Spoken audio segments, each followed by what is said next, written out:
Shrimad Bhagavad Gita chapter 16 दैवासुर Sampat विभाग योग.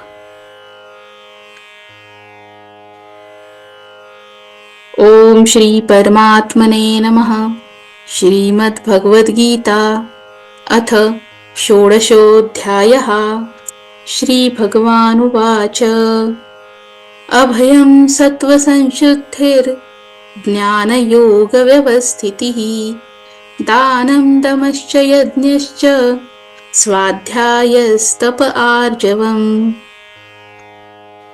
अहिंसा सत्यमक्रोधस्त्यागः शान्तिरपैशुनम् दया भूतेष्वलोलुप्त्वं मार्दवं ह्रीरचापलम् तेजक्षमा धृती शौचम् अद्रोहो नातिमानिता भवन्ति सम्पदं दैवीम् अभिजातस्य भारत दम्भो दर्पोऽभिमानश्च क्रोधः पारुष्यमेव च अज्ञानं चाभिजातस्य पार्थसम्पदमासुरीम् दैवी सम्पद्विमोक्षाय निबन्धायासुरीमता मा शुचः सम्पदं दैवीम् अभिजातोऽसि पाण्डव द्वौ भूतसर्गो लोकेऽस्मिन् दैव आसुर एव च दैवो विस्तरशः प्रोक्त आसुरं पार्थ मे शृणु प्रवृत्तिं च निवृत्तिं च जना न विदुरासुरा न शौचं नापि चाचारो न सत्यं तेषु विद्यते असत्यम् अप्रतिष्ठं ते जगदाहुरनीश्वरम् अपरस्परसम्भूतं किमन्यत् कामहैतुकम् एतां दृष्टिमवष्टभ्य नष्टात्मानोऽल्पबुद्धयः प्रभवन्त्युग्रकर्माणः क्षयाय जगतो हिताः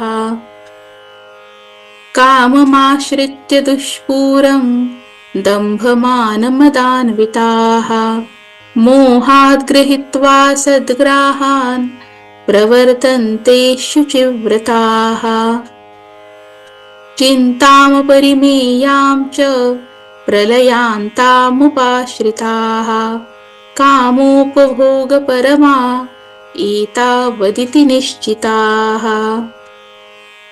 आशापाशशतैर्बद्धा कामक्रोधपरायणाः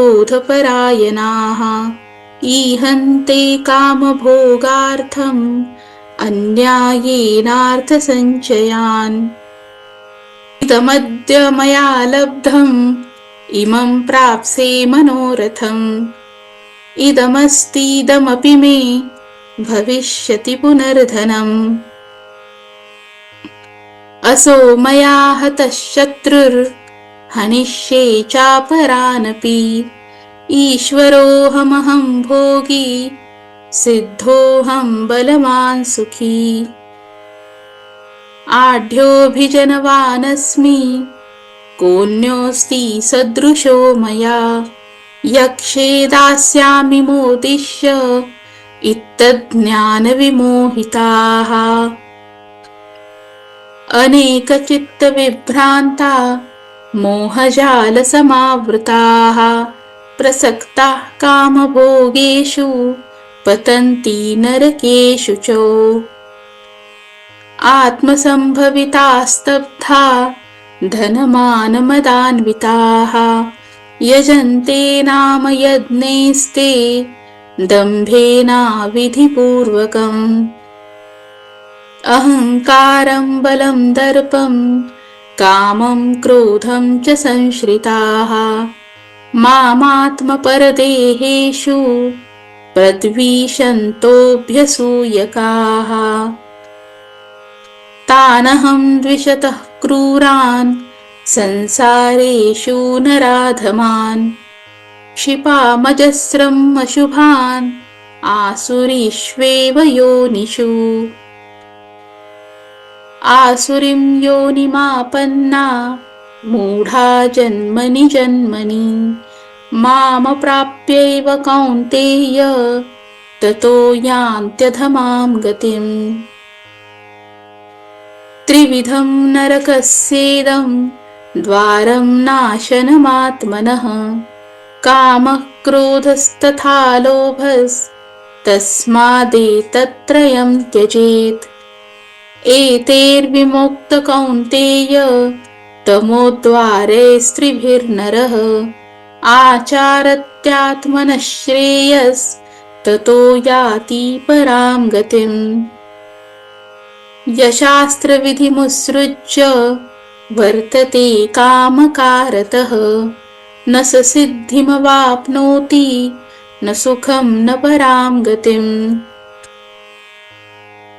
तस्मात् शास्त्रं प्रमाणं ते कार्याकार्यव्यवस्थितौ ज्ञात्वा शास्त्रविधानोक्तं कर्म कर्तुमिहार्हसि। ओम तत्सदिति श्रीमद्भगवद्गीतासूपनिषत्सु ब्रह्मविद्यायां योगशास्त्रे श्रीकृष्णार्जुनसंवादे दैवासुरसम्पद्विभागयोगो नाम षोडशोऽध्यायः।